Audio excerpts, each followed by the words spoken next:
Coming at you live from all over Ohio. A Cleveland Browns podcast full of laughs, rants, fun, and stats. A place where all Browns fans' voices are welcome and heard. A show that aims to inform and entertain you. With your hosts, Jacob, Nick, and Ed. Ladies and gentlemen, welcome to the Barking Browns Show. What is up, everybody? Welcome into episode 59 of the Barking Browns Show. I am your host, Jacob, at Roachism13, joined as always by my wonderful co-hosts, Mr. Nick Carnes at Carnesies817 on Twitter and Mr. Ed in Columbus. Gentlemen, how are we this evening? Well, that is a long question. The Guardians are playing, so that's good. Playing well, Nick. They're playing well. Did they win, Ed? They won the first game 6-3. Hey, that's 25 and 25, and I think they're 500 or something. Yeah. Okay. Guardians baseball. I got Nick. Guardians fever. Be a believer with the Cleveland Guardians. I see Jacob. Guys, got to try to have fun tonight. A delicious beverage, and I don't blame you. Guys, we got a lot to dive into this evening.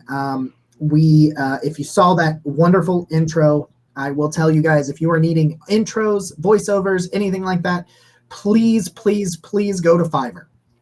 I made the video edit, the beginning of it. I threw some things together, and then the last thing was made for me, and the voiceover was made for us as well. I thought it was really, really cool. I hope you guys enjoyed that intro. If you did not see that intro, maybe I'll play it later because that's the giant head that I have. Guys, there's a lot going on, man. There's a lot going on that kind of throws out a lot of what we were going to talk about this evening. I was not sure that I wanted to podcast this evening, but the show goes on. I attempt to be a pleasant distraction for you guys. I say it every week that the most valuable thing you can give people is some of your time, and I can see right now that some of you are still giving us your time right now. And I'm very, very thankful for that. And I'm going to start off tonight with a story about why I'm mad. And it's not football related, but I'm going to tell you why I'm mad. And then I'm going to tell you what we are and aren't going to talk about tonight. Because if you tuned in for certain things, I'm going to tell you whether we're going to talk about it or not.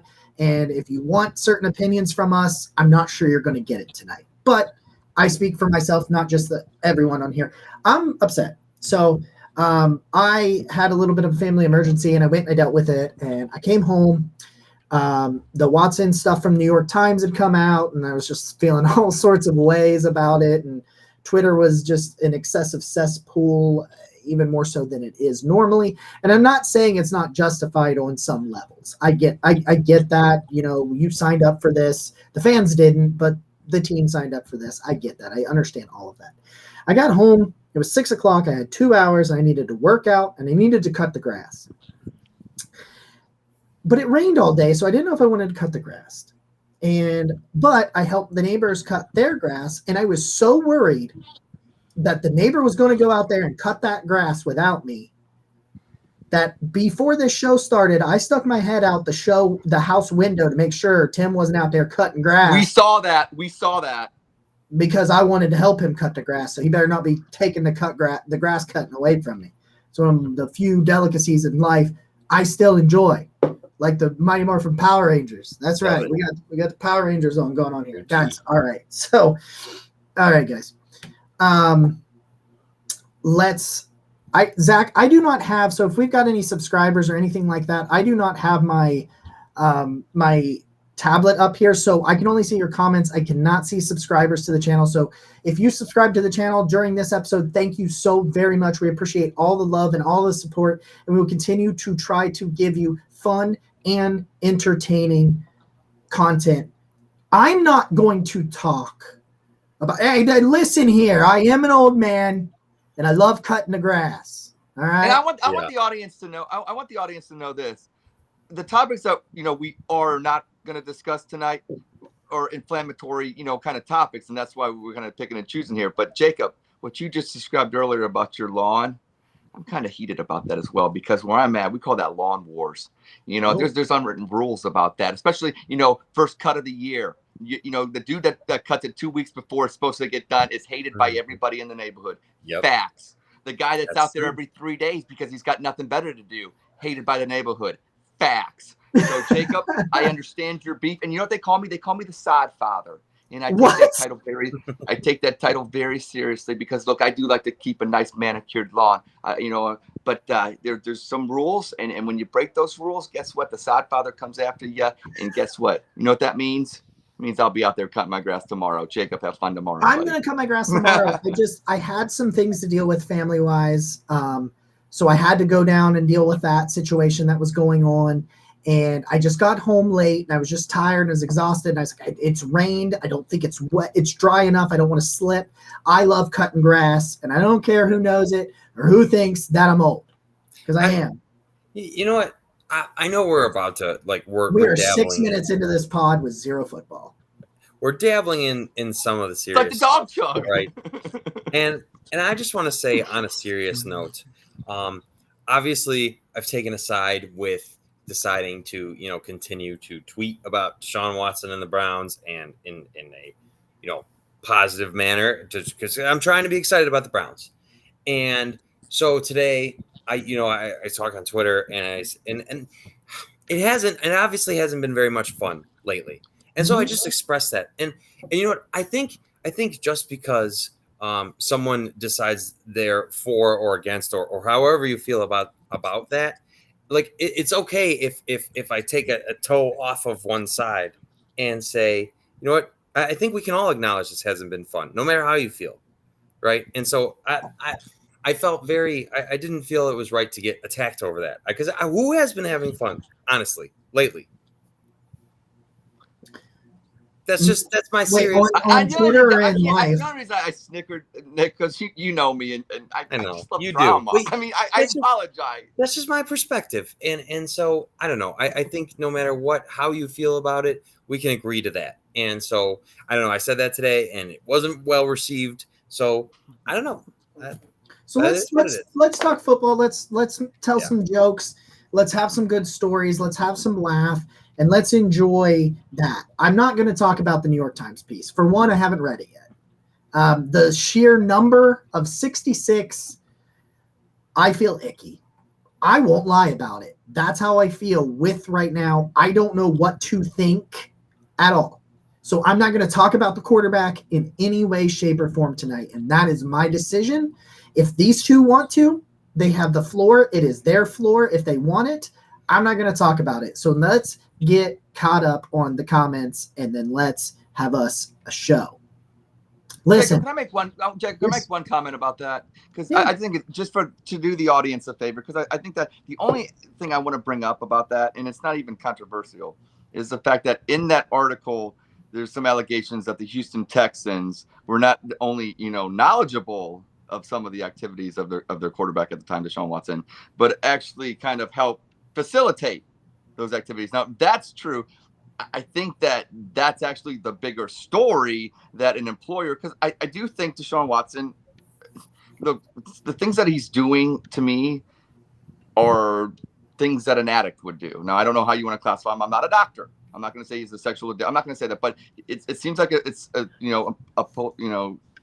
it seems like it is a situation that is so much bigger than what we exactly like. So that's what I'm trying to say. Like, you know, and so I think that if there is the light that's shed on it, if it does go up that far, I think is a huge story. And so, but I don't think it changes how people should feel about Deshaun Watson. And that's not what I'm trying to say. I'm just trying to say the new facts from what we heard today, like, okay, 24 victims, 24 complaints, that number didn't change, but some of the details from it. And I think the most shocking is that an organization would do such, you know, outrageous activities. And I think that's my only thing. And I got nothing more on it. Appreciate it, Ed. Let's get caught up. Listen, you look sexy as always. That's what we have going on in the comments, is that Ed is looking good. Nobody's going to say anything about my Power Rangers t-shirt, but all right, okay. Actually, Jacob, I think you win best dressed tonight, by the way. Hey, yo. Hey, my good buddy, the Warden, subscribed to the channel. I was just told that's what's going on in there, so thank you very, very much, my friend.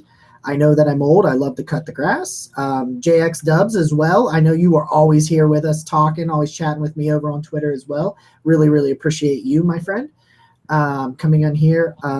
So he also loves grass. He didn't mean that grass. No judge. Hey, that's all this grass talk waiting on Josh Gordon to enter the discussion.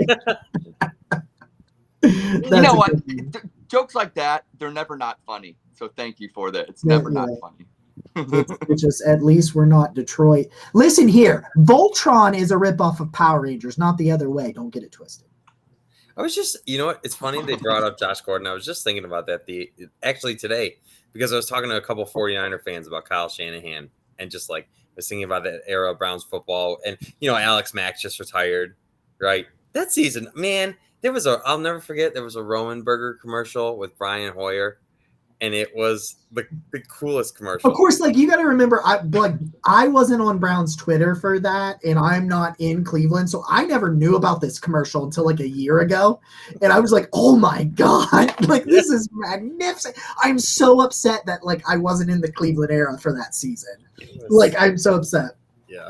Guys, first off, we had just a miscommunication with Quincy. We will have him on the show later. He is not going to be on this evening. There's just some miscommunication, and he just got caught up. I just received a message from him to let us know. Real quick, I want to promote the stuff that we have had going on in the last week, both on the Twitch channel and personally, and maybe lay out what's going to be coming on in the future. And we're going to dive into some stuff. We've got a fun couple. I'm actually scratching a segment because it was worst Browns moment of your life. And I'm not sure that we wouldn't all say right now. So we're going to not do that segment tonight. So sorry about that. I've got a couple of some dad jokes for you, because I think that they will work later on as well. So real quick, hold on a second, real quick. I'm just trying to.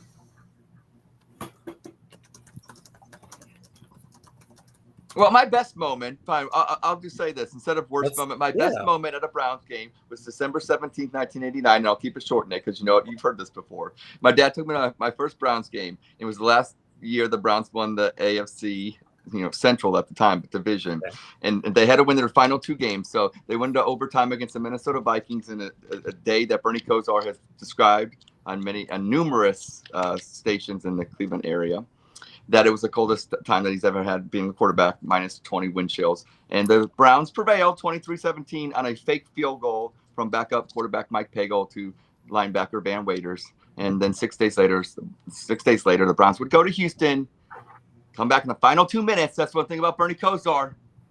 He could get it done in 2 minutes. And they won 24-20 in our last game. So that was my best Browns. That was your best moment. Wow. So we dropped a weekend-only podcast this past weekend, just real quick to wrap up on this stuff. And then, we do have our guest. So we'll get Quincy on here in just a second real quick. So on the weekend, we did a quick 20-minute podcast talking about Dearness Johnson's contract in the defensive tackle position and where it is looking forward. Potentially another weekend podcast coming up that I'm trying to set up with a special guest. So we'll try to talk about that. But we're going to look in the weekend to do audio-only 20-minute podcasts. You can find them Spotify, Apple Podcasts. If you check us out on any of those platforms or are checking us out on those platforms right now, please rate and subscribe if you can. We really appreciate all those stars, ratings, and the things that bump us up a little bit. So we've got that going on. I just wrote an article over at Dog Pound Daily with my 3 most underrated players that could have big seasons, guys that aren't really getting talked about but could be impact players. We're going to talk a little bit about stuff like that this evening as well. But so without ado, we are going to bring on our guest. I'm very excited. We've been trying to get him on for a little while now, and just some things going back and forth. So we are going to bring on the great Quincy. What's going on, man? How you guys doing? What up? How you doing? It's a fun day to finally get you on right after the news dump of a Tuesday that we did not see coming. We've already said, man, we're just not going to talk about it tonight. Like, we don't. At least for us, we don't understand it. I'm not going to pretend to do that, but I'm sure. But Quincy, we're not going to silence you. If you got something to say, you don't want to. You know what I'm saying? I don't want to silence anybody. There will be plenty of time for opinions to come out about that. I mean, I got you. I have the one thing I would say is I told Browns fans when they made the trade, when this whole thing was looming over our heads, this thing started a long time before the Browns traded him for him. And this is going to be something that is just going to follow. Now, as far as the suspension angle goes, also, like I told people, this is going to take some ups and downs until we get to that suspension, right? 2 weeks ago, we were talking about, oh, it might not be a suspension. Now we think he might be banished for life. You know what I mean? So this is going to be a wild ride until the suspension is announced. And just like with Josh Gordon, we have that experience with that. I'm going into it with that experience in mind, knowing I'm not going to get wrapped up in the day-to-day of, oh my God, it's doom. He's going to be suspended forever. Oh my God, he's going to only get, I'm not going to wrap myself up in that, because experience tells me that, one, NFL ain't going to do what makes sense sometimes, right? Like, it could be random, whatever this suspension is, and it's going to be based off of things that are just, quite frankly, random, right? Like, this isn't going to be based off of precedent. It's just going to be random. And two, we don't know. The NFL can announce the suspension next year. This year, it does not have a timeline set in stone. So panicking about it right now, I'm just going to sit here and say to everybody, look, right now, if they announce it, yeah, he would probably be banished for life or something like that. That's the way the public relations is right now. But things can look very different in September. So just take a deep breath, Browns fans, and get to September. We will know how to feel then. I'm pretty sure in 2 weeks, when there's nothing new getting reported out against this, people are going to go back to, oh, he ain't going to get suspended. You know what I mean? So it's just going to fluctuate. It's going to fluctuate, because when the Browns traded for him, he would be banished. And then 3 weeks happened. He came to camp. People are like, oh, nothing. Okay, he might not get suspended until next year. So this is going to fluctuate. There are better things to occupy yourself with on a day-to-day basis. I mean, I'm watching Winning Time. It's a pretty good show. I'm just saying, you don't have to do this to yourselves, Browns fans. This is not the thing you want to scroll up and down on hourly updates on your Twitter.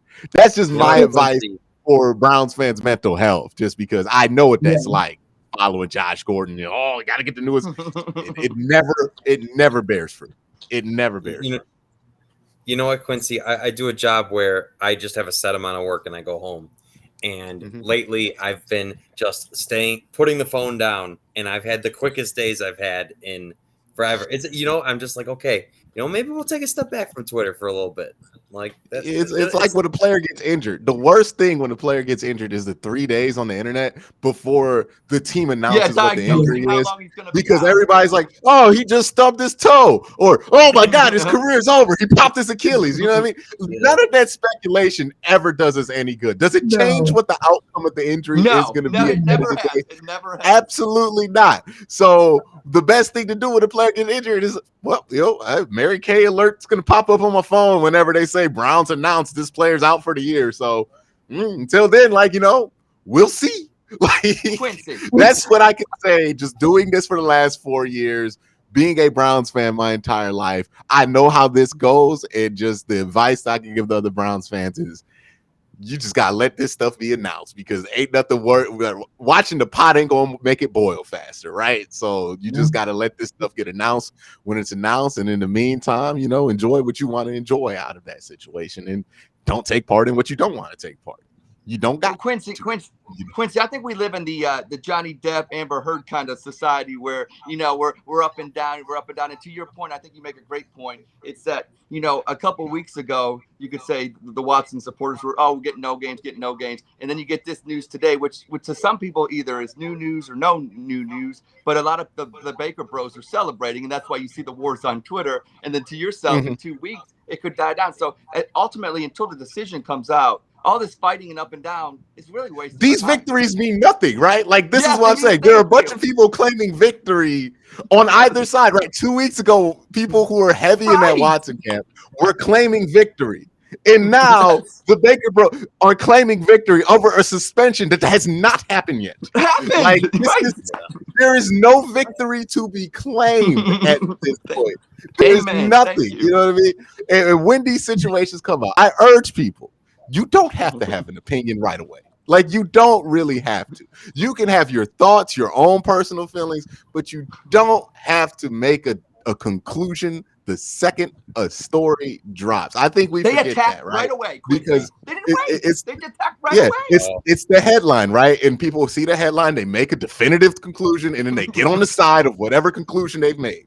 This is why people still argue for Baker Mayfield, despite the fact that he had 2021 pop up, because people made their conclusions. I'm on that team. I'm riding, right? Or the same way with any other quarterback situation. Like people just go ride for whatever conclusion they drew up, and it happens during the season. How many arguments have you had with people who would rather want their opinion about the Browns to be right versus what's best for the team? And they're sitting here arguing with you about because you're trying to be like, well, maybe this could happen. They're like, no, this has to happen because, it's just, this is just what the internet is. This is what talking sports on the internet can be. There's moments of joy. There definitely is. But Quincy, you're my brother from another mother, Quincy. You're my brother from another mother because everything, man, I think just like that. I love that. I'm not even going to lie about it, man. I really appreciate the way you worded that. Because thank you. Because I definitely got caught up in a lot of it today and was just like, oh, my God, the world's ending. I think I even said that.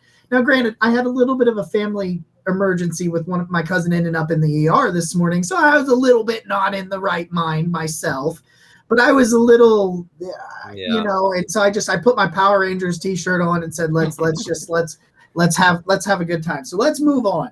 We want to ask you, Quincy, a question that we talked about on our podcast on Saturday night as it deals with the running back room after Dearnest's new contract, which I thought made him more tradable. So where do you look? Are you looking at him getting traded or Hunt getting traded? Because I think realistically, I think one of them probably gets traded. That's just my prediction overall. Or could they carry four? I mean, where do you fit overall about his contract in the running back room, how it'll shake out? I've seen this where the juxtaposition has been, will it be Kareem or will it be Dearness? I don't know if that's necessarily the juxtaposition on the roster that's going to happen. I think what's really at question is, one, do you think they're going to keep four running backs? Me knowing that we don't know what's going to happen with quarterback for however long is going to be happening at quarterback, I would assume that they're going to keep as many fresh legs in there at running back as possible just so they can run the ball efficiently. And that's part of why. And I know I got flack for this, for saying I would rather be with Jacoby Brissett for a year than try it out with Baker. One of those reasons is because with Jacoby Brissett, you know what to expect, and 20 passes, bunch of runs, right? You're not gonna have to worry about somebody being upset that they're not getting enough of the opportunity to make their mark on the offense, like that was reported last year with Baker Mayfield. With Jacoby, he mediocre. Like, it ain't no shade. That's what he is. He's paid to be mediocre, right? Baker does not see himself in that way. And quite frankly, at $18 million, he's not paid to be mediocre. So he's going to want more of an impact. He's going to want those 40 pass games. And that's going to be a difference. It's kind of what I said about Big Ben, where I'm like, what slows down the Pittsburgh offense with Big Ben wasn't that Ben's not better than Mason Rudolph. He clearly is. But since he's Ben Roethlisberger, he's going to throw the ball 60 times a game. And that's going to cost you. That's going to be what slows you down, is that he's still Ben Roethlisberger, and he's still going to expect to run the same offense that Ben runs. That's why, and I know people aren't going to hear me out on it if they're on whatever side of it, but that's my whole thing with that. Now, back to the point about the running backs, why I would keep four running backs is because obviously I think you got to run the ball more. And the running back I think is the odd man out is Demetric Felton. Just because if you look at these offseason moves, Jakeem Grant really has replaced a lot of what you wanted Demetric Felton to do, right? He's going to take those end arounds. He's gonna be a special wide receiver in some sets, right? He's gonna do kick, punt returns, and as far as what Demetric did on the defensive end of punt returns and kick returns, you can get Tony Fields active or whatever you want, like a backup linebacker to do that. So you're not really missing anything out on there. So now it's down to Demetric's ability as a running back. He's behind Dearness Johnson, which is not a bad thing. Dearness can start for like 30 NFL teams right now. Nick Chubb, Kareem Hunt, obviously behind them.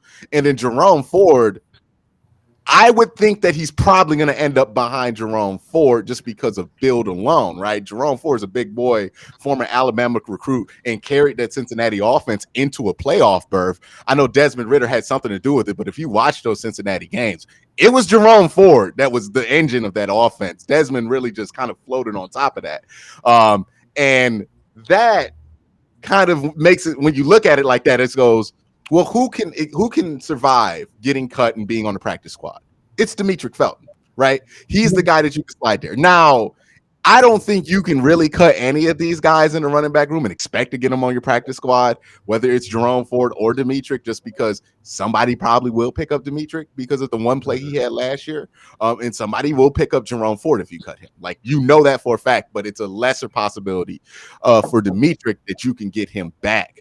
So I don't think they're going to trade anybody, especially just because running backs have terrible trade value. Kareem Hunt's an older running back. He hasn't had 1,000 yards since 2017. And if you look at his last year, he played 8 games and only had about 300 yards.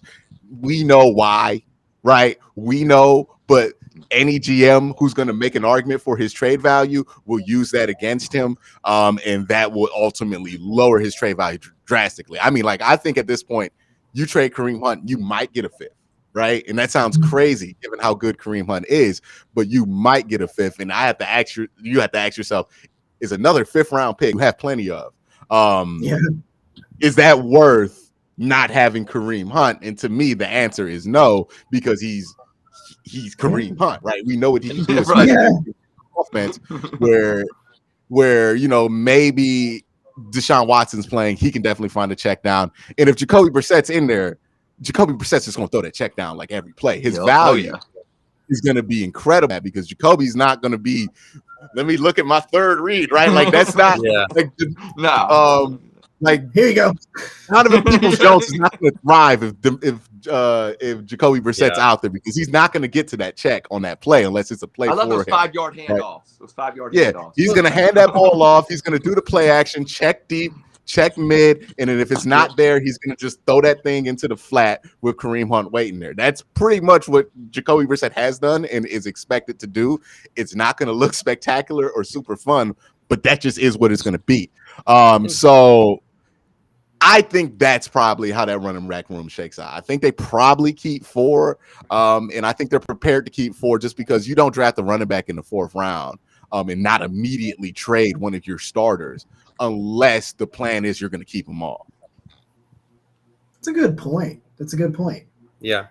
You've convinced me. I've been of the trade Kareem Hunt for draft capital group for just not because I wanted to just miss him, just because I thought I'll get something for him before he walks. But man, we've got the comment over here, a couple comments while you was going there that you don't miss. And that you were preaching the gospel there, and I'm not gonna argue with that at all, because I really feel like I was like, okay, you're right, 100%.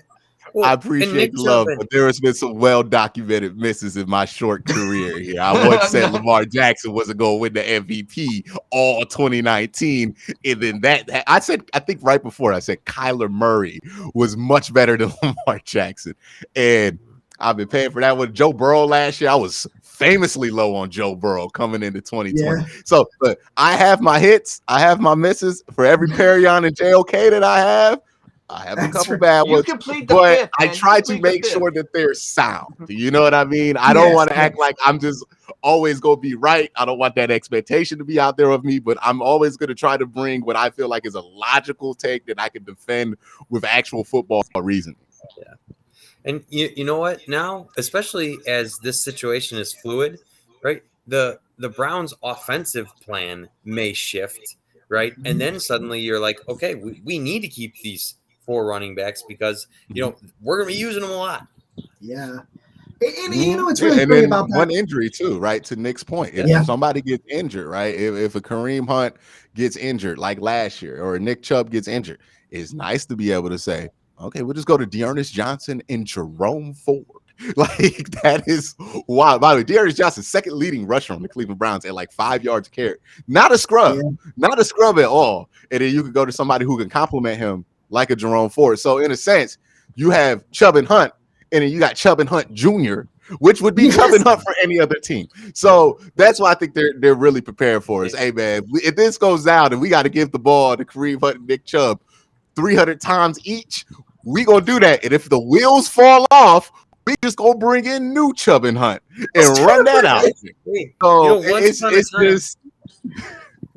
once upon a time, Alvin Kamara was a 3rd string running back. He was behind Adrian Peterson and Mark Ingram. Alvin Kamara has one of those amazing histories as a running back where his Alabama room, if you ever looked at it, TJ Yeldon, who else was there? He played in NFL for a little bit for the Dolphins. I forget his name, but he was also another NFL guy. Derrick Henry was also in that room. And then Alvin Kamara, he had to transfer out. Jerome Ford, ironically, comes from a similar situation, right? He played at Alabama, was like, I can't do this anymore. I'm about to go to Cincinnati so I can start to Cincinnati, plays well, gets drafted to what is the only thing in the NFL that's close to an Alabama running back room, which is the Cleveland Browns room. So, he just comes in there and like Demetric Felton, we're talking about having to cut him. He's like Deion Lewis. Like, it's like cutting Deion Lewis, right? It was like a nice utility player. But we're like, hey, we got nothing for him to do on this roster. That's Jerome Ford's got to be looking at that like, this is just Bama. Like, you know what I mean? Poor Jerome Ford. They got so many running backs there. Dude's a fourth round running back, and he's the fourth running back in his own room.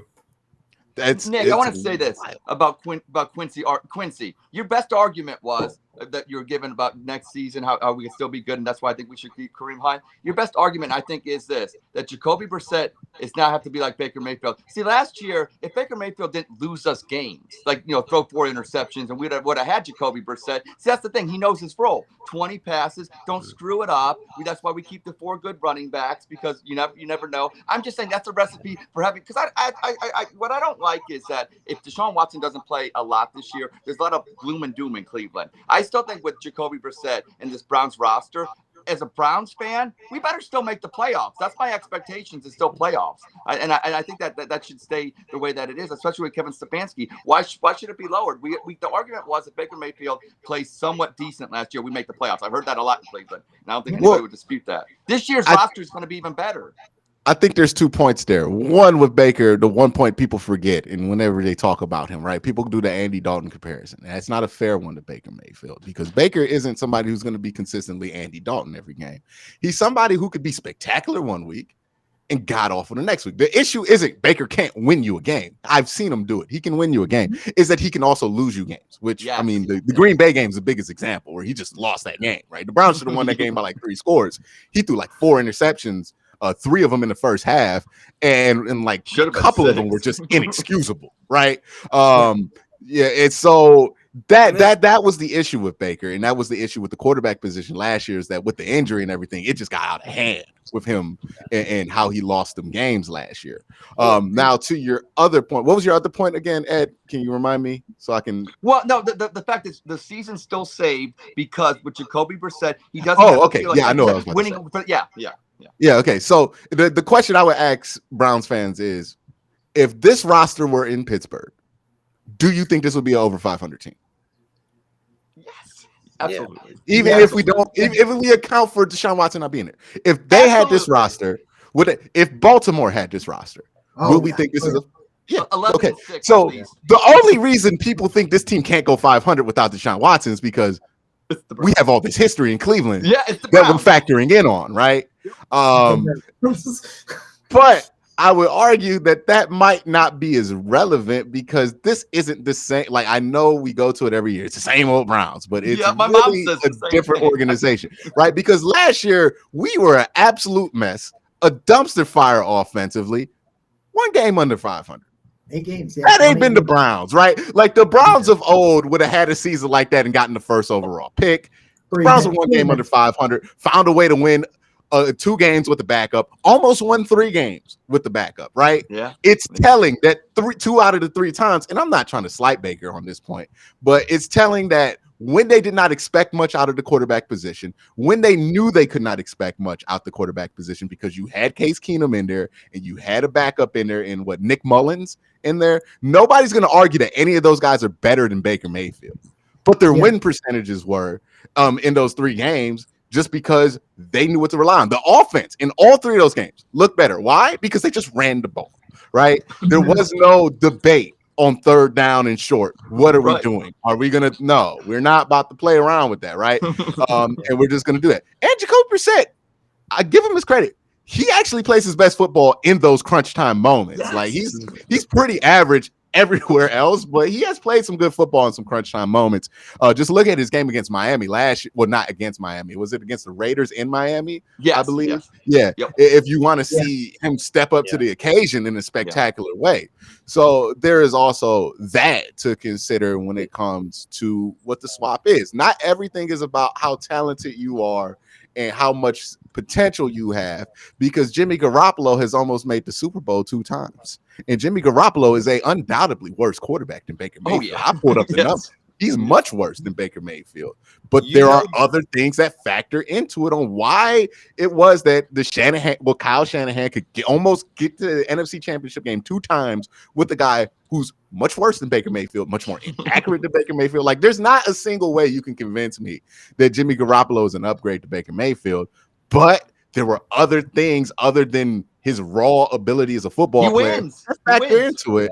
And it was more or less one. People just like him, and I'm not saying people didn't like Baker Mayfield, but people just like Jimmy. And Kyle Shanahan knows Jimmy's sorry, right? Like, he called plays like Jimmy was sorry. He would just run the ball in the fourth quarter all drive, just not throw it, just straight up refuse to throw the football, and Jimmy was cool with it. That's not something that was happening last year where, if you run the ball all half, maybe Baker's going to be cool with it for a game, but if you start doing it the whole season, he's going to have an issue with it because he's trying to get paid too, right? Jimmy's already been paid. So they're just at different points of their career. It's just a wild kind of conflux of other things that go into it that I don't think people really consider. So they just hear my take and they go, Quincy's a hater. He's hating. He said Jacoby's better than Baker Mayfield. And then, people plaster me on wherever they want to plaster me on. I become the villain of Oklahoma Reddit or whatever it is that they these days. The argument's not who's better between Jacoby and Baker. The argument is who makes the Browns better. It's 2 separate arguments, but people can't separate that. And then they pick their favorites. They ride with their narrative, and that's what. And people get emotionally attached to these players like their teams now, which is a different thing that I'm used to, because I'm a little bit older. I'm probably the last of the group of people that were like strictly, hey, that's my team. And even then, I've learned to just evaluate the team and not be super fan way about it. But it's just, people love these players. They could have an emotional connection to these players, but sometimes you just same way I am with the team, right? Whenever I hear somebody criticize the Browns, my first reaction can't be for me to do my job. How dare you? Right? It has to be. Yeah, it's not right, man, let me hear you out. Let me see if you're being fair or not, and let me see if this is a bad faith take. If it's not a bad faith take, all right, whatever. You have an opinion on. Quincy, and I think older. this is. Yeah, and I saw Vinny Testaverde take over for Bernie Kosar, and believe me, if that would have happened nowadays on Twitter, oh my goodness, could you imagine what I'm saying? But we got over. Oh, that Bernie hive would have been something else because they still buzzing. Bernie ain't thrown a football since the '93 Super Bowl, and people still like. If you say anything about quarterback in Cleveland, did he? It's like Phil Dawson with us, right? The quarterback, did he meet with Bernie Kosar? The ambassador himself. That hive. Does he have Bill's number? Yeah, there are people who have never watched Bernie Kosar ever who are in the Bernie Kosar hive, me included. I have a shirt. You know what I mean? People are out here like, people disrespect Bernie. He was really the original Peyton Manning. We've all heard the Bernie hive talk, and this is before the internet. Could you imagine what they could do if they were able to meet and multiply their numbers like that? I lived through it, and because when it was released in '93 or whatever, people quit on a playoff team that year. That was '94, right? Where they cut him in the middle. Well, that was '93. They cut him in the middle. It was '93, and then what happened was the diminished skills tape. Wilcox play, but the next year '94, that we finally settled on Vinny. We were 11-5 and made the playoffs. We're Super Bowl. Actually, in '95, picked to go to the Super Bowl. Unfortunately, we went to Baltimore in '96 because the season fell apart. But here's actually, how you decided know the Browns to go to the Super Bowl. Here's how you know the Birdie Hive is strong. I was born in 1995, and I know about the diminished skills tape that Michael Lombardi cut, and I know that people are still mad at Michael Lombardi. All the bad personnel decisions he did while he was in Cleveland, that's what people still mad at Michael Lombardi about, right? Like, nobody is upset about Barkevius Mingo at number 6 in that draft. No, they are mad about the Bernie tape. and he was an intern. Like that tells you. But Mike Lombardi was the dude that told you on TV, this Brandon Weeden pick is gonna work out Cleveland, and we think that we're still holding the Birdie thing against him. Like that's how you know the hive is strong. That man has given you everything else in the world to be mad about, and Browns fans still like, he cut the tape that cut Bernie. Like I can't do it. When they sold me Brandon Weeden because of his maturity, I should have known that. You should have known then. That was when Brandon Weeden walked out there in the first game, it got trapped under the flag. During the Philadelphia Eagles game, and then proceeded to throw what I believe 2 interceptions at the very least in the first half. We should have knew the game losing interception at the end of the game. Just the one was on amazing. Greg Little though. Greg Little. Okay. It was. I give Brandon Weeden no breaks. I give him. You get out that fair. He gets no breaks. Okay. I had to watch that man because I was so tired of Colt McCoy that I was ready to believe in Brandon. I was ready to believe in Brandon. Weeden was throwing it down the field, and all you saw was Colt McCoy was these 7-yard dink. Yeah, because everybody convinced you Colt McCoy can't push it down the field. Watching Colt McCoy play football was painful. Like he couldn't move the ball. It was all heart, nothing else. But then Brandon Weeden comes in there, and I remember the reports. The first reports were, boy, the ball's hitting the ground a lot. Their OTAs when Brandon Weeden's in there, and I was like, oh, well, that's it. I did the typical fan thing. No reporters, they're biased. They just hate Brandon Weeden for some reason. And then the season happened, and that's where I was like, maybe I should listen with people. They weren't lying. They weren't lying. Like people tried to mean? We all wanted to just close our eyes. So good because of Brandon Weeden, and look at all the things he did at Oklahoma State, and we should have known when that man had a whole house in college that, you know what, man, this maybe football. We drafted a guy in his prime, 27 years old, right? Like 27 years old. And we were like, well, look what he did in college. He was 5 years old. You know how good I would do in college right now if I went back at 27 years old? Like, I just know more than these young fellas down there. Like, they don't understand it. Like, it's a whole lot of game you learn between 20 and 27. And Brandon Weeden out there, like, Brandon Weeden played a whole professional baseball career. He was a major league baseball player. Yeah. And people were like, oh, man, he's so mature. He's 27. He should be mature. It's like, you hear this stuff where I was listening to somebody, I don't want to say their name, but they were like, well, Baker's still young. He could grow out of this stuff. I'm like, dog, he's 26. Like, there's some things you could change, but it's going to take some life-changing stuff for you to change at that age, right? Like, it's not going to be, I got cut from a team, so I changed some things. Like, he's going back to the same playbook that he did at Oklahoma, where he was like, I got cut. Let me rebound. I'm going to be even madder, put the chip on my shoulder. That's the playbook that he's used to, because it's like, I used to say this to my dad about Urban Meyer. He would get mad that Urban would never run the football. He would get so upset. Urban doesn't run the ball enough. And I would tell him all the time, Urban Meyer ain't never going to change because he done had too much success being Urban Meyer, right? And what's Urban Meyer going to do? Tim Tebow plays. That's all he's gonna fall back on, because he won 3 national championships, something crazy like that. Running them damn Tim Tebow plays. So yeah, you might got Zeke Elliott there, and Braxton Miller might be the one that has the ball. But Braxton's gonna run it because the play that he trusts, Tim Tebow play, that ain't never gonna change. And then what happened in the NFL? You saw Trevor Lawrence out there running Tim Tebow plays in the NFL, because that's who Urban is gonna be. He has reached a level of success where he is never gonna adjust. So it just is what it is. And sometimes you gotta read the tea leaves on that and accept it. That's why the Buckeyes were fine with moving on from Urban Meyer and going on to Ryan Day.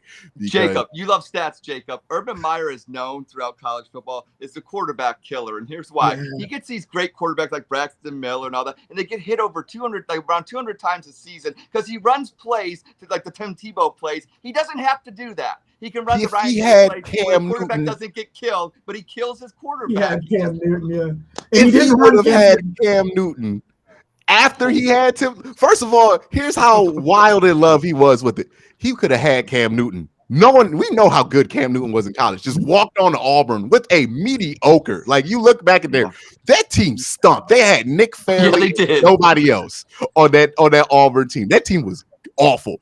Cam Newton arrived on campus one year and they won the national championship. That is how good Cam Newton is in college football. And Urban Meyer would have had Cam sitting his booty on the bench for Tim Tebow just because I know Tim know the plays I like, right? It is when you reach that level of success, you're gonna go back to what you know. We see this in media where Skip Bayless, right? When Skip Bayless get pushed in the corner, what he gonna do? Hate on somebody, right? That's what Skip does. That's his bag. We know what it is. You know what I mean? Like whenever Skip and Shannon need a segment, they go to LeBron. Why? Because it's what has made them all that money. You know what I mean? You can try to change them, but look, at the end of the day, if somebody won 6 championships like Kareem with the sky hook, you know what they're gonna do when the time comes. They're getting that sky hook off, right? Getting it ready. There's no question, right? With Kobe, LeBron, MJ, what are they always doing? If it's LeBron in a game winning situation, he's going to that right hash. Well, not the right hash. He's going to the right part of that court. He's going to take a step back and he's going to shoot a deep 3, right? Because that's what LeBron does. If it's Kobe, he's going to get in the post, do that shimmer, and do the MJ move because that's what they do, right? Like if you have that level of success, it don't matter what changes around you. You're going to do what you're going to do. And that's how players age badly, right? That's why sometimes star players can mature into role players because that is a underrated change to make. And people just assume people going to make it. Nah, man, Baker Mayfield done had too much success being the underdog with the chip on his shoulder. He won the Heisman Trophy. He brought Oklahoma football to prominence. He got a statue. Well, that's in all defense of that statue, Quincy, that statue didn't look too good. It didn't look too good, but it's a statue. I ain't got no statue. I can't talk about his statue, right? He got a statue in Norman, Oklahoma, based off of the chip on his shoulder that he wrote. And he wrote that chip into what? 2 seasons in the NFL that were pretty good. He's not changing. Like, that's just who he is. When Baker gets pushed in the corner, what's he going to do? He going to release the letter. He going to demand a trade because that's just he knows how to do that. That's what he's had success doing. We all do this in all forms of life in all kind of different ways. And I always say this: the move you've had the most success with can also be your biggest weakness because it's the most predictable thing you're always going to do that people can know that you're going to lean on in those moments. And that's just kind of what it is, right? Like I don't know how we got here to this, but it's been fun. Like, hey, Quincy, it's been fun. Buddy, I don't know where we are right now, but I have had a hell of a good 45 minutes, man. I'm like, seriously, I didn't know that I wanted to podcast tonight just because everything was just crazy on Twitter. And then you got on here and just started spitting fire, and I'm just sitting back and having a good time. I've got 2 segments we need to get to, though, before we wrap it up. We're going to skip a couple of the things. We'll push Perry on Winfrey to next week because we'll worry about that later. Because I want to do this surprise impact player, and I want to do our top 5s. I don't know if you had time to put one together, Quincy, or not. But if you haven't, don't worry about it. The top 5 most watched shows or movies that we watch over and over. We'll go to that there in the final segment. If you don't have any, it's fine. I got my top 5. Right? No, he's like, nah, man, I got it. Don't you worry. I love Pritchett. So let's do surprise impact players. I wrote a story for Dog Pound Daily where I did 3 of these players that I just don't think are getting a lot of publicity for the upcoming season. And I will say this.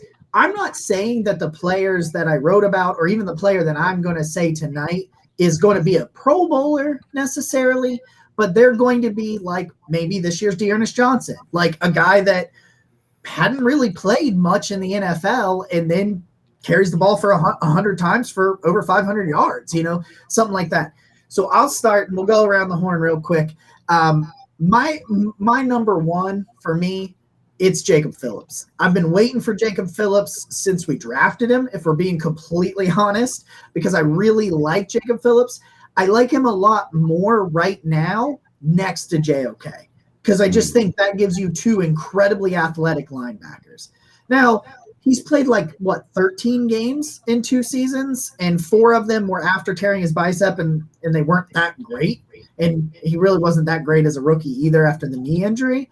So I understand that there's a lot of skepticism there, but you're looking at a dude that led led the SEC. I know he led the Tigers when they won the national championship with 131 tackles in 2019 before he comes to Cleveland. I just see a dude that's rangy and goes sideline to sideline with extreme athleticism. And I think that with JOK against all these athletic quarterbacks in the AFC, I think that's how you combat these guys. That and, you know, big safeties like Ronnie Harrison and that kind of thing. But I just really think that Jacob Phillips, I think he's going to be a player this year. And whoever wants to, whoever wants to go next. I'll go next. All right. Harrison Bryant is my guy. I think that losing Austin Hooper and not having to worry about making sure he gets his targets will allow Harrison Bryant to be in that tight end 2 role that I think he's made for, right? I think now this is a matter of alignment, right? You wanted David Njoku to be that number 1 tight end. I've always said he was an awkward fit at number 2 tight end. Now he's become a much better blocker, so you have to give him his credit where it's due than what he was at the beginning of this whole contract saga with him. But now that David Njoku's at 1, Harrison Bryant is at 2, and Harrison Bryant makes a lot of sense at 2. Now he's going to have to step it up in a blocking way, but he was a pretty good blocker in college. I expect that to be him just bulking up, getting the size and technique down. I think he'll be fine. But I also think there's some potential there as him as a receiving tight end to really shine. I mean, he has excellent instincts with the ball, has made some tremendous catches in the past, had some issues his rookie year with fumbling, but I think those are past him. And I think just him being able to get more targets this year, being able to be a part of the offense, be seen on these routes, I think he's going to see a huge number of production, whether it is Watson or Brissett in there, because he's going to be running the safer route, right? When you do that play action boot right and you have David Njoku crossing deep, he's going to be the medium cross, right? The middle cross to hit if you want to go safe with it. He's going to benefit from that. Also, you know, I just feel like people forgot he's on the team, right? We went from Harrison Bryant 2 years ago, greatest training camp we've ever seen in our life, to who's going to be number 2 tight end, right? Is it going to be Marcus Santos Silver? Like we have made that jump with him. So I think he's been a forgotten about player. I think he still has a ton of potential to offer. And I think that's why if I were looking for somebody to make a leap that people weren't expecting, I think Harrison Bryant is going to make it, because I think he's finally in the right position, the right role to show what he has. And I think he's going to show a lot this year. Nick, what do you got for us, guys? You know what? Grant Delpit last year, Grant Delpit was my guy, but Grant Delpit last year was coming off of that torn Achilles, and I feel like, you know, that was his rookie season in essence. And so on top of having to learn all the things he does, he's working back from one of the hardest injuries there are to come back from. And I think we saw moments where he really shined. You know, he's just a sticky tackler, and he's being a intimidating presence, that force that you want in the middle. And I really think that Grant has a great chance to be that guy on the defense this year. And even just by the offense being better, I think the defense will truly get to show the level it achieved. That I don't think the offense in the state that it was at the down, like the last 4 or 5 games of the year, was able to help the defense enough to keep them off the field and really great. Yeah, no, I think that definitely happened there at the end of the season for sure, man. I love Grant Delpit. I love Harrison Bryant. I won't lie though, the article that I wrote for Dog Pound Daily did include Harrison Bryant in that list, so I absolutely think that he fits pretty well in the role. One thing too, as I would like to see his blocking. He's a former offensive lineman, so I'm really interested because I know he knows the technique when it comes to blocking. So I'm really interested to see if he can improve on that. Well, also when it comes to blocking, I mean, like, it's a really real thing in the NFL where third year, right? For a lot of people blocking here. Well, Wyatt Teller, 3rd year. David Njoku, 3rd year, turn the corner as a blocker. There's just a level of mass that I don't think people really understand it unless you go like to an NFL training camp and see, one, how massive just regular NFL players are, and 2, how massive the Browns players are. Like, going up there and chip blocking Myles Garrett looks easy on TV. It is not what you think it is. That man is gigantic. You know what I mean? Same thing with Clowney. Clowney's not small either. He doesn't look super impressive in pads, but he is a huge man too. Anybody that you see looking Myles Garrett eye to eye, and the thing, Perrion Winfrey is taller. Right, like taller than Myles Garrett and bigger than him. So these dudes are massive. And when you come out of college, especially like Florida Atlantic, like you're used to blocking dudes who play Florida Atlantic, maybe the odd, Power 5 every once or twice in your schedule.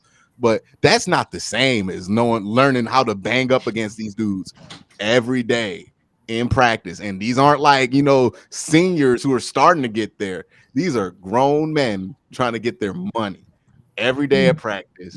Like it must, I don't know what it must be like to be Harrison Bryant and realize that Joe Jackson or somebody like that, like one of the third stringers, Port Augusta, is willing to kill you to get to stay on this team on a day-to-day practice, right? Like, because also we got back there when you the tight end, they put you against these edge rushers, and boy, ain't nothing more disrespectful than when an edge rusher see a tight end in front of him, especially a young one. Like, you think I'm this sorry? Like, you get the extra Hulk in a defensive end when that happens, if they think they could just block you with the tight end. So yeah, it's rough. You have to allow them ability to kind of get in there. It's why with Jedrick Wills, people have been complaining about him. In my opinion, I feel like he's been all right for what you've asked him to do. And then he's going to be heading into his third year. And that's where you'll see the difference. Nick Harris, I mean, look at the picture from him now to what he was coming into the league. That's a massive difference in strength and size alone that he's had. So Harrison Bryant, I kind of expect, this being his third program, that he makes that leap. If he doesn't, it's going to be, and then we're going to have a different conversation with Harrison Bryant. But so right now, I think he's somebody who I would expect to step up. Ed, what is your guy here? Okay, now Quincy may not know, but I went to the Ohio State University, so I'm going to give this guy props because unlike some people, I'll say the word Michigan because I don't fan scared. I'm a Buckeye, but I'll say that word. Real quick, Ed, why do Ohio State fans? I know Michigan won last year, and I haven't been involved in the rivalry for a while because I went to school somewhere else, but. Why do Ohio State fans? Because my dad kills me with this. He's a big Ohio State fan. He's like, oh, man, I just don't play with Michigan, Tim Bianca, Batuka, and all that. I'm like, man, Jim Harbaugh ain't going to do nothing to you. Like, Jim Harbaugh, come on, man. Like, this ain't Lloyd Card incompetence. This is the guy who runs shirtless and, like, does gimmicks online. Like, if Jim Harbaugh is the type of dude that would try to sell you in Vicaron or something like that. Like, why are we worried about Jim Harbaugh like that? I never understood it. Like, once Jim Harbaugh got out there and lost like 10 in a row, is celebrated the year he won when was it Ohio State had Luke Fickell out there and like no starters and they rushed the field for that. That's how you know the rivalry was over, because that's some Indiana would do if it came down to it, right? Like they react when they beat Ohio State like every other team in the Big Ten reacts when they beat Ohio State, which is, oh, we did it. Oh my God. Like Purdue acted the same when they beat Ohio State. Honestly, I feel like Purdue acted more mature when they beat Ohio State because they kind of expected it more than Jim Harbaugh did. But I don't know. Like, I get it. It's Michigan still, but like at this point, man, Michigan win like once a decade against Ohio State. Like I don't know why people are sticking to this superstition with it.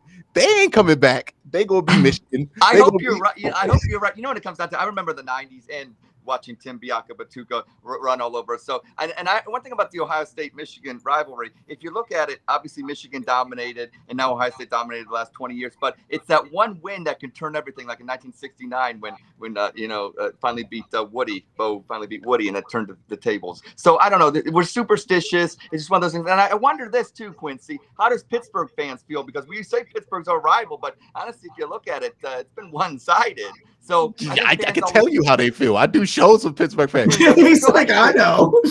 They don't really worry about us like that. It's like how we don't, how like we respect the Bengals and everything, but like we don't talk about the Bengals like we talk about the Ravens or the Steelers, right? Like, because it ain't never been like that with the Bengals. That's how they talk about us. Like, hey, they get mad about the Ravens now. You start saying some Ravens stuff, those Steelers fans will get mad. But you start talking about the Browns, they more or less get incredulous that you bringing us up in that moment, right? Like that's where more of the outrage is. It's not like they it's not that like, same hatred, right? The Browns need like a season sweep. Like if the Browns swept the Steelers, we need to ruin them. That's Yeah. what the rivalry creates, right? That's Like, when they get here's the pissed. thing.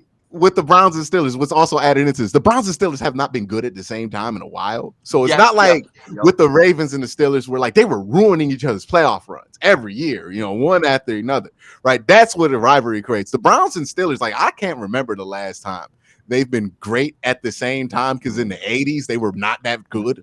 And when the Browns made that run as the Cardiac Kids in the 70s, that was the end of that Steel Curtain era.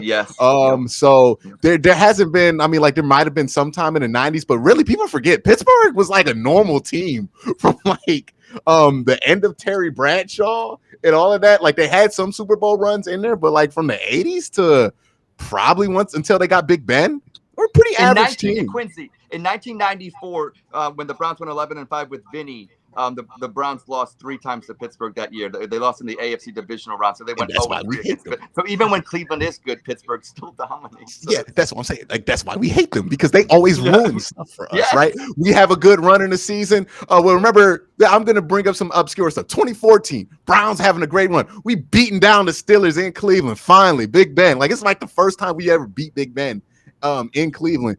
And what happens? Alex Mack tears his ACL. Damn Steelers, right? 2007, we making a run for the division. We are gonna beat her. Miracle year. All we got to do is beat the Steelers at Pittsburgh. What we do? Lose. What don't we make? The playoffs. Why? That game. Like it's always been like that for us. Every time we wanted something good, it's the damn Steelers. What happened this year? Right after we beat them. Halloween, man. Halloween. That's why we beat them down, right? In the wild card game. We thought this was done. And then they come back and they beat us one time. We never see Odell Beckham in Cleveland again. And then they come back around on Halloween. And by the way, Big Ben shed tears on both of these because it means something to him for whatever reason. It means something to him. Halloween, we get Big Ben's last home game. And once I figured out that was his last home game, I just gave up all hope that we were going to win that game because I know how that goes. Right? And what happened? We might never see Baker Mayfield line up in a Cleveland Browns uniform again. So last year, they literally had it ended the Browns' careers of Odell Beckham and Baker Mayfield, and now both of them are sitting out here essentially without a team. This is what Pittsburgh does to us. This is why we hate them. This is why they laugh at us, though. Like this is. It was like the yearly. Damn, Quincy, damn. This is why it feels like this for Browns fans because this is what Pittsburgh does to us. Now, Cincinnati, on the other hand, this is why they bad at us because we stunk and still beat them twice. And like they can't get over that. You know what I mean? Like they get so bad in Pittsburgh. So it was like you get to the end of this terrible journey, then you get your behind kicked one more time, and immediately your coach is fired. Like it happened. That's what it normally Big Ben came back on Cleveland. Big Ben came back to play that last year just for those 2 games. Nothing will convince me of anything else. Big Ben came back that last year just for those 2 games because you know what he wasn't about to go out on? You think he was about to go out on a loss at home to Cleveland? That's not how big. That's why he was crying. We've only seen Big Ben cry tears 3 times in football. 3 times I've seen it. I've seen this man win 2 Super Bowls. He didn't cry. 3 games I've seen him cry after. The Browns beating him, he cried sad tears. And the 2 times he won this year, he cried tears of relief because that's what that man came back for. Nobody will ever convince me. We're going to be on a podcast. Ben Roethlisberger is going to drop that bomb on us. It's going to become news. Just know you heard it here in 2022. Ben came back for them 2 games against the Cleveland Browns just to do that. Like Thanos, he was like Thanos just came back to snap the Avengers one more time, just to secure his legacy. You know what I mean? Like Quincy, say Ben goes out on that, right? Like you would always say, there'd always be those memes. The last game Ben ever played, and it would just be him sitting on that bench by himself, losing to the Browns. He couldn't do it. It'd be like if Michael Jordan last game was against the Utah Jazz and Karl Malone outplayed him. You think Michael's not coming back after that? Like, that's not how that's gonna go down. Like, that's the last guy that Mike would let outplay him in the last game. Like, we should have known. There was no way he was gonna retire after that. That could have been the Cincinnati Bengals. He would have retired. If that were the Baltimore Ravens, he would have retired. But the mere fact that was the one team that he makes the argument that he should be in the Ring of Fame of because he's beating us that bad, like that was not going. He was never going to sit on that. And what was the last 2 times we seen? Well, he wasn't good in that last game, but the first game he was because he gets up for those Cleveland games like no other. And I'm just glad he's retired. I hope he never comes back. And I don't want him to coach because I don't want to see him have to. Like, I'm just done with Big Ben playing Cleveland in any form or way. I just need that man to retire, eat some Cheetos, and sit on the couch and be what he wants to be, which is retired. So Big Ben fear. Look, man, I tried to tell people last year. I don't know. I know, and I was one of the worst ones about it too. And I heard people like you say that, and in the back of my mind, I knew you was right. But I was like, no, he's dead. It's done. He's cooked. I'm like, have we not been here before? Like, we know when this story ends. Like, it is what it is. This man's story is that he's dominated this one franchise all the time. I tell my friends, because I went to Youngstown, so I know a bunch of Steeler fans, unfortunately, even though I like them as people, they're just Steeler fans. But I remember the first thing I said to them, they're like, oh, what's it like being a Browns fan? I'm like, when Big Ben gets chased by the fat dude and finds Antonio Brown in the quarter pylon and just scores a touchdown. Yeah, that's what it's like to be on the other side, is that you know what's happening. it's gonna happen. The second you see Billy Wynn chasing Big Ben out the pocket, dog, you already know you about to see Johnson Badamosi's back getting caught on by Antonio Brown.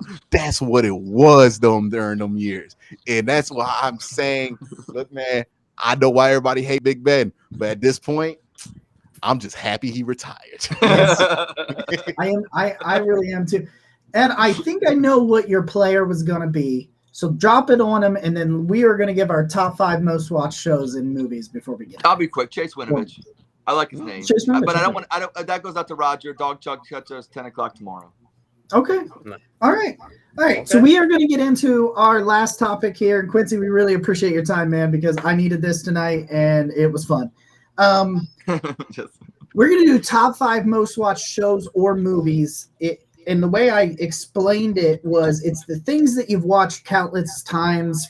For me, a lot of them are like comfort shows. I learned this. I learned that people, and it makes so much sense, but people with anxiety and depression often rewatch shows over and over again because they know what happens. Mm-hmm. So they don't have to be like, oh my God, is that guy going to die or anything like that? And then like when I heard that, like I was like, oh, my life suddenly makes sense. Like why? That's why I can only watch 4 television shows and 3 movies. I got it. All right. So that is my thing. What is the comfort? So I'll start it off. We'll go around the horn here at number 5. For me, it's probably really, really weird that this is here, but it's Criminal Minds. I mean, Criminal Minds is on always. Like if you have cable television and you turn it on, you're like, I don't know what to watch. You just start scrolling, you will find Criminal Minds. It is probably on right now as I speak. And it's probably season 1, and then it's going to end on a to be continued, and the next episode will be from season 14. So don't think that you're going to watch it on cable through. That's not how it's going to work.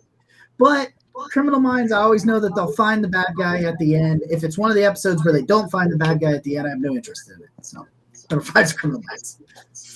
We'll go me, Ed, Quincy, Nick, and we'll just do that for the okay, we'll just for each one. Malcolm in the Middle is number 5 for me. Watched this show a ton growing up. It's layered. There's always extra jokes that you catch in there that you might have forgot about that are happening in the background. It's one of those shows that get funnier as you get older. And Heisenberg's in it. And he's just out here being goofy, like running around in his underwear. Dewey is hilarious in the early 3 seasons just by looking like Dewey. Like, it's just a lot of fun stuff in there. And it's as good as a network comedy, I think, can be, or at least close to as good as a network comedy could be. Also, it's a cornerstone of television history. It was one of those first single camera shows that had huge success. So, kind of changed how it is, because now we don't even see anything but single camera comedies now. Yeah. It's funny. I'll tell you a quick story about my wife getting blocked by Frankie Muniz because she ran into him at OU when she was a student and then harassed him on Twitter until he blocked her. That's a real story that happened. Mr. Ed. Only at OU. Only at Yeah, that's right. Oh yeah. Oh yeah. Yes, sir. But my number 5 is actually a show that when I just fall asleep at night and I wake up and it's 2 or 3 o'clock in the morning and they got reruns on, but it's Cheaters. I like that show Cheaters because that's some good stuff. And you know what? I like the one, and you know why I love to watch it, because Joey Greco, who was the host, there's one episode where they're on a boat and he gets stabbed. So I always look for that episode where Joey Greco gets stabbed. But shout out to Peter Guns. Rapper Peter Guns was actually a host of Cheaters. And James Clark, or Gable, was on there, son of the Clark Gable back in the day. So, yeah, Cheaters, underrated show. Especially the episode when a guy gets stabbed. Yeah, well, it's all about relationships. All I'm going to say, Ed, is I remember when my parents got divorced. My dad had Cheaters on 24/7, and I would just see the pain in his face, and I was like, I ain't doing that to myself. I'm not watching that. That don't look like fun, right? That look like he put himself through something. Like, I don't know. So God bless you for being able to do it. I have seen what that show has done to people, though. I don't want nothing to do with it. I'll tell you what. Number 5, kind of along the same vein of being stabbed, Jackass. Oh, okay. I can watch Jackass anytime, all the time, every day. It's fun. It's like something. Jackass Forever was just so needed. Yeah, it was awesome. Yeah, it made my heart so happy, and I like, it's just something that's relaxing, And these people are crazy. Like I just sprained my ankle, and I've been hobbling around for the past couple of weeks, and I'm like, these people are just putting their bodies on the line, like just whatever. I love Jackass for fun. Okay, Brings I'll go to number together, 4. You know what I mean? Like, it don't matter where you from. You see a dude about to go down a bicycle naked, like down the hill, and then fly into a platform of nails. You go stop and watch that. You know what I mean? Like, it just brings the community together. You're like, all right, we can enjoy it. All right, so number 4 for me is it's the last one that will be somewhat spooky, and then I go into comfort. But it's just a show that was on from. It was actually on until recently when it ended. It was on a longer portion of my life that it hadn't been on, and that was Supernatural. Like, I mean, I love Supernatural. They're about to do the spinoff with his mom and dad. We got the Supernatural tattoo right here. Like, we got it all going on, It's like I'm full blown into Supernatural. It was always something you could depend on. It was there for 18 years, It was going to be around, and you were going to watch it, and it's the family business, hunting things, saving people. It's been business. So number 4. All right, my number 4. Everybody Hates Chris. I used to watch this show when it first came out. I believe it was on the CW. I remember they used to run the commercials where they was making fun of the Joey show. I guess it was a Friends spinoff or something like that. It was like, Joey in the ratings. I was like, okay, cool. But I remember I wanted to watch this show because I grew up a little poor, and I remember the first trailer was them arguing about how they're gonna split up a Happy Meal. Which I have been in that car ride before, where you had to split up the Happy Meal, and you the dude who ends up with half the drink or the straw or something like that, right? So that was a show that I was like, I love that show. It was very relatable. Me and the whole family, my mom, and my brother, would all watch it together as it came out every week. I know I'm dating myself because people don't do that nowadays, right? Huddle around the TV with their entire family and watch a sitcom for 30 minutes.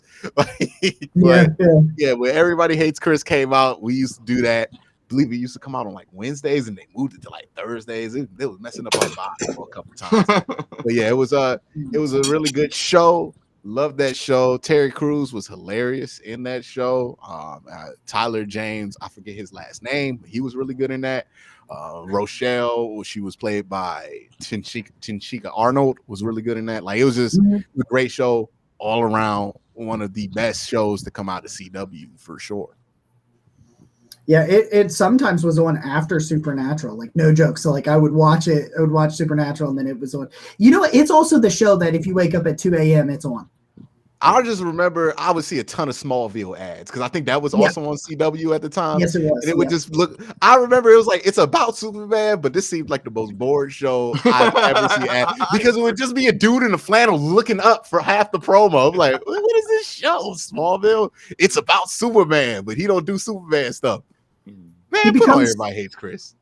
he becomes Superman on the series finale. In case you're curious. That's great. That's like with Game of Thrones, where he had the dragon come on for like 3 weeks or something, 3 years or something. Yeah, like that. And like, he finally showed up. And it's like, okay, gone. Like, the Hobbit had a dragon show up in half, like the beginning half of the second movie was them killing the dragon or something like that. Yeah, he was Hobbit Part 2. And I was like, this sucks. But Superman in Smallville, he doesn't learn how to fly until the series finale. All right, and that would make me so upset. He's like a grown man in that show, ain't he? Like he's not. Yeah, small. yeah. He's I think he starts as a freshman in high school when the first season is. You don't know how to fly. Yeah, but you Superman. Yeah. I don't know about that. So my number 4 critically acclaimed show. Is my number 4 is I'm gonna say this. I'm gonna say thank you for being a friend to Dorothy, Sophia, Rose, and Blanche, the Golden Girls. I used to watch that with my mom. It's always on. It's a great show. And you know what I like the best about the Golden Girls? When there was a crisis, they would all go into the kitchen and they would eat cheesecake. And I'll leave it at that. There it is. That's all you need, Mr. Carnes. Number 4, you know what? I was we just went to Atlanta and whatever channel we had at the hotel had this on. Full House to this day. I still love it. It's fun. It's lighthearted. Joey's great. Jesse's Elvis and just Bob Saget speaks for himself. And just I love it. Like I loved it as a kid. I used to relate to like DJ because I was around her age. And now I'm watching and like relating to the adults. And it's kind of like Quincy said. It's just one of those shows where like I got something out of it when I was young. I get something out of it when I'm old. I love Full House. You know what's funny about Dave Coulier? Man, a lot of those very emotional ballads from Alanis Morissette are about Dave Coulier. I'm just saying. Really? Oh, that's right. Yeah, they were dating. What they? Yeah. She wrote some. They're from Canada. She's Canadian. Yeah, some pretty intense songs, and they were about Mr. Cut It Out. But anyway, so we will go to number 3. I've used this on my top 5 countless times. I can slide over slightly, and you can probably assumption from what's behind me my guess, but it's Dragon Ball Z because I'm watching it again right now. So, well, not this second, but I will. Every night before bed for the last about month or so, I'm watching back through Dragon Ball Z. Well, I'm watching through the Majin Buu saga because it's just been a little while. But like, I watched it when I was a kid. They're making new episodes now. Dragon Ball Super, the movie's coming out allegedly in August. It keeps on giving, man. For me, it's just like it's not just rewatching it. It went away for all those years and then came back and they're making new episodes. I've got a bunch of the manga downstairs that I'm reading. It's great. So for me, it's always Dragon Ball Z. I can do it anytime, anywhere. My number 3 would be Fresh Prince of Bel-Air. Just a fun show, goofy show. It's just nice. I just put it on all the time. I bought HBO Max just to watch that. So the only time I watch in wintertime, Academy Award winning show, is because I wanted to watch Will Smith do the goofy dance a couple times a week. But yeah, it's just a good show. I mean, I like shows that you can just put on any episode and just get into it, because that's just what I have time for, right? Like, it's hard for me to watch episodic shows. Like, I love Breaking Bad, I love Better Call Saul, but they're very time-consuming efforts. Yeah. Fresh Prince of Bel-Air, man, it's been around for forever. I think most of the episodes there's not a lot of episodes on Fresh Prince of Bel-Air where you just skip. Just because they all just are pretty good, you know what I mean? And there's something to say about that level of consistency. It's a great show. You know what to expect. Carlton's going to do something, every episode. Uncle Phil going to throw somebody out. It's a familiar beat that feels very comfortable. Yeah. No, that's perfect. Ed, what you got? Well, my number 3, and I'll date myself a little bit since I'm not 43, I'm 42, but was a Fox Sunday lineup. And at 8 o'clock, we had In Living Color. Shout out to J-Lo, who was a fly girl at the Wayans Brothers. Jim Carrey as Fire Marshal Bill. Best sketch comedy show of all time. In Living Color was my number 3. I like it living. I'm a big Jim Carrey guy because I share a birthday with him and, well, the late Betty White. Mr. Carnes. The Dark Knight is by far my favorite superhero movie of all time. I'm a giant nerd, and that movie is a masterpiece. Heath Ledger's Joker is. I don't quote many things, and I still quote Heath Ledger's, like, why so serious, and just like all that stuff. I could watch that movie right now. I'd love to watch that movie right now, honestly. It's like I might watch that movie right now. This is unrelated, but a movie I'm like that with, and it's not gonna make my top 5 because I'm just putting TV shows in this one. Is Shawshank Redemption. Like it used to come on all the time when I was a kid, and I was just I thought I was the only one, but there was somebody else, my other friend. We were talking, and she was like, "Yeah, I do just watch Shawshank whenever it comes on. I don't know why." Just Morgan Freeman start talking, and he's like, "Okay, yeah." Andy Dufresne listen to this. crawled through about 15 miles of hard thing to get to freedom. I'm just like, yeah, get there, Andy. Every time. Like it used to come on with Turner Classic Movies all the time, and TNT all the time. So like you just flip into the channels, nothing to watch. Oh yeah, it's a Shawshank Redemption on for the 50th time. Yeah, let me watch it. It just always, I don't know. Maybe it's just me, but I remember at that time, like it was on all the time. And it was a good movie. You just watch it all the time. And it's not like a feel-good movie at all. Like, but no. There, you know, but there was me, 13-year-old me, just like, yeah, man, this Shawshank hits. There was a period of time when the other guys, that the Will Ferrell and Mark Wahlberg movie where they're cops, that was just on always on TBS, and I probably watched it one summer like 12 times because it was just on. Me and my brother had a Zune. This is how old I am to people who are super young. He had a Zune full of Will Ferrell comedies, and we would just watch. Now I'm going to tell you, watching the Will Ferrell comedies now, they not as funny as they were when I was 13. But when I was 13, boy, the Will Ferrell comedies were the funniest thing in the world. You know what I mean? Semi-Pro, that was hilarious to me at that point. All of the what was it? Was it the Talladega Nights? We thought that Talladega Nights, Anchorman. I watched Talladega Nights on my PSP like 10 times. Like it was just PSP, yes. Old school, old school. All of it. Like it was a period from the mid 2000s to like 2012 where he would just be the same character in every movie, and we were just eating it up. You know what I mean? Yeah. Those movies the movie would just take. The movie would just take place in a different time period. Like he'd do it in the 70s, and then he would do it in the 90s. It would be like a Russian, and he still talks like Will Ferrell. Like no effort to make this disguise. It's not Will Ferrell. No, Will Ferrell is just being Will Ferrell and doing Will Ferrell stuff. In the Austin Powers movies, when he was in the Austin Powers movies, I can't lie. Young me used to eat up all them. Oh yeah. I was cleaning. We were painting the ceiling in my bedroom this weekend. And I put Anchorman on because it's on Netflix now. So I was doing that, and it does not hold up. It does not hold up. The thing with Anchorman is they made Anchorman 2, right? And well, that first Anchorman, like it holds up a little bit, but it's all right. But when you go from like I loved Anchorman when I was 13, and then 10 years later you watch Anchorman 2, you're like, was the original like this? Like. Yeah, it just hit us at a certain point in time that it was just hilarious at that time. But that by the time it came out, like so many things that innovated on top of it, that it was just like, oh, okay. It's like when that new Duke Nukem game came out, and it was like, oh, this is just a new Duke Nukem game from the 90s. You know what I mean? Like, didn't do anything the new Call of Duties could do. So it's just like, facts. Time just passed it by.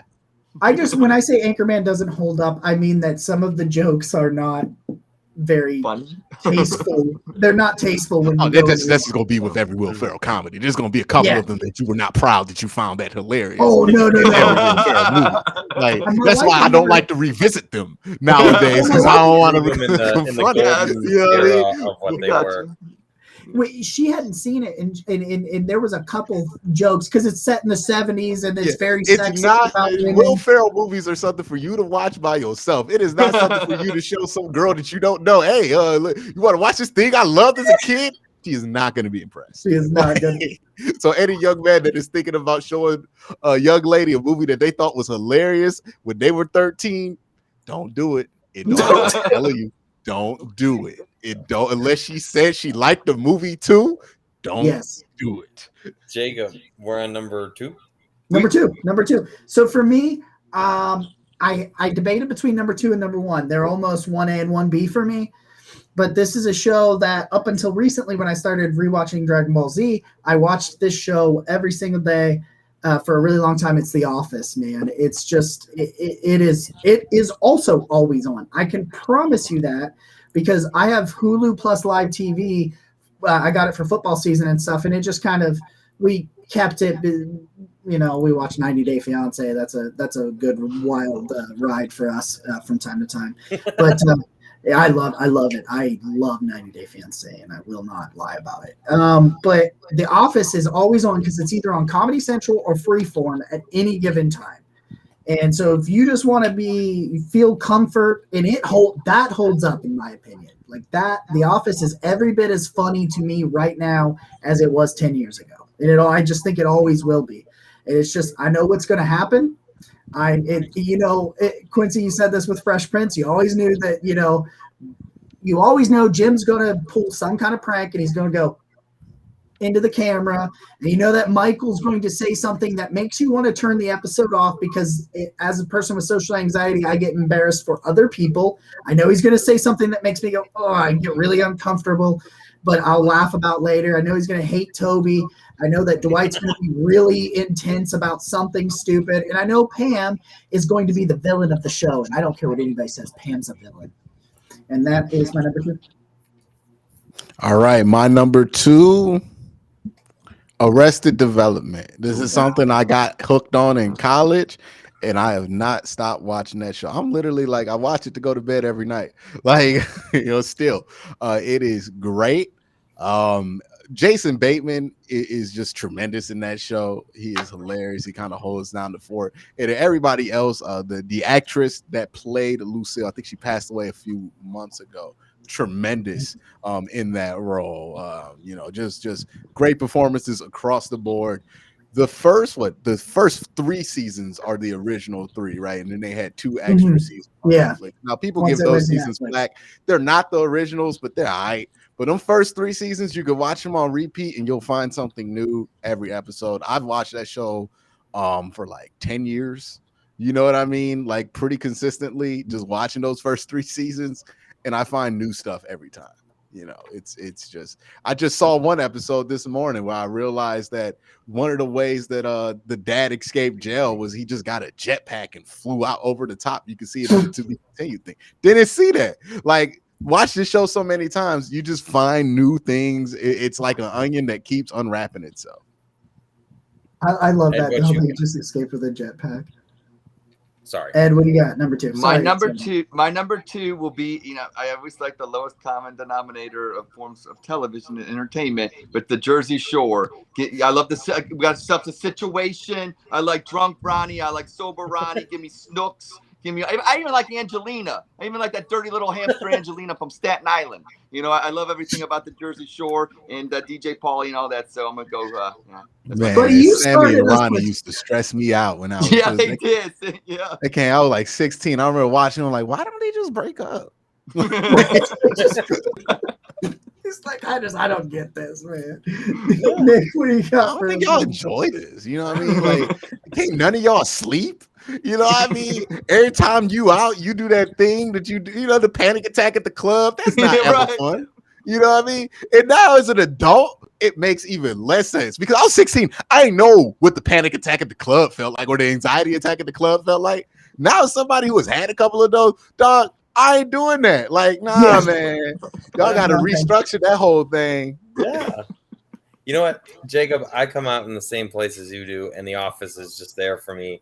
I could watch the dinner party episode every day. Oh, I love that. The dinner party, the one where he has the beer sign and the small plasma Yeah. That one gets me. Yeah. Anything with Michael and Jan, when Jan and Michael are together, anything with that is. Jan's serenading herself to Hunter's music as Michael's sitting there. Yes, I love it. So. And you're like, she is clearly cheating on you with her assistant. Number one, we'll go round the horn. Number one, we'll wrap it, put a bow on this thing real quick. Number one for me was The Office before The Office. So for me, I actually got into The Office, I think like season 3 or 4, and I had watched it from the beginning, but 3 or 4 was already going on before I started watching The Office. But for me, the show that I have watched more times than I can count, they took it off Netflix, but now it's on Hulu. It's Scrubs. I love Scrubs. It is. It's a show that me and my best friend used to watch together a lot in high school. We used to sing the Guy Love song because we had that sort of relationship like JD and Turk did. And I love that that both Zach Braff and Donald Faison have that commercial where they're doing the Guy Love stuff again. It's an insurance. I can't think of what it is, but it's like an insurance or a credit card commercial. But it's just came out recently, and I love that that's back. But for me, man, when I was especially early in college, if I had was having girl troubles or something, you'd go home and you just watch Zach Braff have girl troubles, and you just felt better about your life. Number one. Number one for me is gonna be It's Always Sunny in Philadelphia. I love this show. I can quote almost any episode from this show. Danny DeVito is one of the greatest things to ever come out of Earth. He is just hilarious in this show. Just nonstop humor. These are some terrible people in the show. Like the characters are just the worst people you ever seen, but it's just hilarious.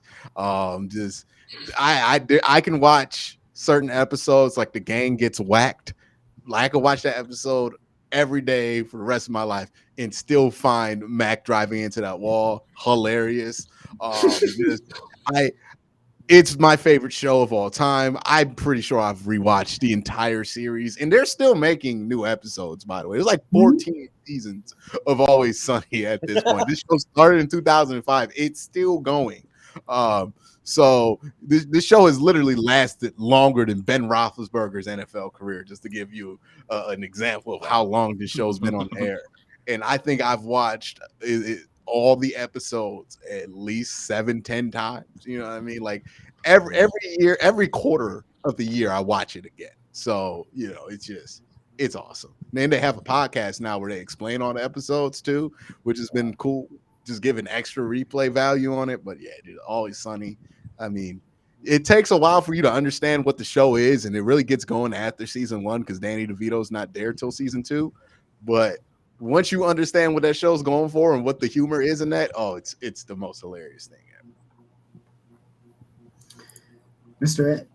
So my numero uno. Now this movie came out during the Clinton administration, and unlike President Clinton, I did inhale. I did. And the movie's Half Baked with Dave Chappelle. That is my favorite movie of all time. I know all the lines and everything, and I love it when Scarface is, tells everybody, blank you, you're cool, blank you, and I'm out. When he's working the fest, what I'm saying? That's everybody's dream, to just be at work and just tell everybody where they can go, and then dip out of there. And obviously, some of the stuff that they used during that movie, I think we've all seen before, and may have been at parties and things like that. No indictments here, but so Half Baked, my number one. Ed, you can say fuck on this show. Okay. Fuck you, fuck you, you're cool, fuck you, and I'm out. Number one for you, Nick. It will be a surprise to no one, but Rick and Morty takes this for me. What space adventure can I blast off on and just sci-fi nerd for like 26 minutes ish? Like I love it, and it's still funny. I don't know. They think of the stupidest. I love the plays on like pop culture, like the way that they tie in like the plots of like Terminator and like all these other movies that I don't know. I'm not even gonna begin. But it just I don't know. It just scratches an itch I didn't know I had, and I love it so much. That's all. Guys, that is it. We appreciate everybody that joined us this week, especially you, Quincy. Before we get out real quick, can you let everybody, if they don't already know where to find you, to find everything? You find me at youtube.com/Quincy Carrier, I think. Or you can just put it in the search bar. Quincy Carrier, QUINCY CARRIER. I pop up So just go ahead and do that. Also on Twitter at Quins_C. And understand, if you come at me with some foolishness on Twitter, I'm gonna come back at you in a way that you might not expect. So, long story short, I'm not some other people in the Cleveland media when it comes to this. I'm not just gonna block you and cry about it. Like, nah, man, we gonna confront this up straight on, because at this point, I'm tired of y'all. So, so y'all have a good one on that one. But other than that, I like to make a lot of jokes and make a lot of memes and all that. And we like to have fun on Twitter. But if you gonna be that guy, and you know who that guy is, which is the guy who's gonna get mad because one of the players got criticized or got a joke said about him, and then you gonna say something inflammatory towards me, I have seen enough at this point. You know what I mean? I'm like Bill Laimbeer at the end. I'm just hard filing at this point. You know what I mean? Like, Austin Hooper's not even on the Browns, and he's falling over hearing what you're saying right now, Austin. You know what I mean? Like, I'm not about to get into no drama with nobody. But if you feel like you're gonna disrespect me, just know there is a possibility that disrespect could come back. Because I ain't gotta answer ESPN like some of these other guys have to. You know what I mean? So I like just come at it with that understanding. You respect me, I respect you. You respectful, we'll be respectful. We can disagree. That ain't no problem. But if you feel like you have to be disrespectful to me to get attention, you will get the attention that you want, maybe. You ain't gonna be happy about it. So as long as y'all be respectful, come on ahead and join me. It's always fun on the YouTubes and Twitters to do those things, but just be respectful is all I ask. You know what, Quincy, we so appreciate it. Thank you. Wow, this is our longest episode in a long time, and I liked it. I liked it a lot. So I didn't know how much I needed it. It's fun. You know what? I really did too. So thank you for that.